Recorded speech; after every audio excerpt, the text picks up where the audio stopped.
I'm Ricardo, and I'm a political officer. I was a consular officer in a small border post in Matamoros, Mexico.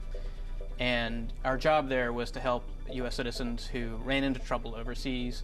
In this case, it was a young man who had been with some friends, and one of his friends tried to pass a fake traveler's check.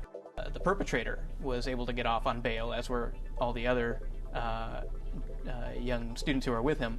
But this one person who was, in this instance, honestly just in the wrong place at the wrong time, became the subject of the irritation of an overworked and overtaxed Mexican prosecutor who was looking at ways to basically put him in the jail for several months to several years.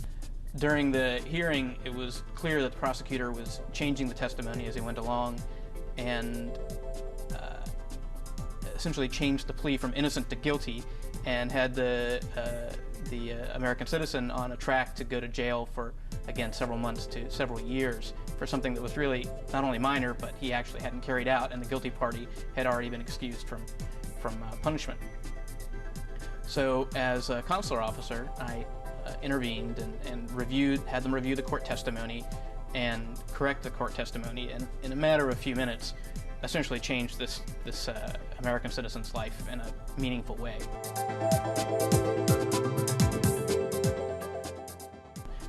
What really struck me was, as a new officer there, I realized that this was something that any consular officer would have done, but if there had been no U.S. consular officer, then an innocent party would have gone to jail, possibly in a life-changing experience for him for what amounted to an error in judgment on his friend's part and an error in judgment on his part for being there when it happened. And that really drove home to me what it meant to be in the Foreign Service and what it meant to perform public service. And literally, it's the assigned first interest of every U.S. embassy to protect U.S. citizens. That's the first job of any Foreign Service officer. And then in all of our jobs, that's what we're trying to do. So I would say for people who are interested in public service, this is an excellent career field.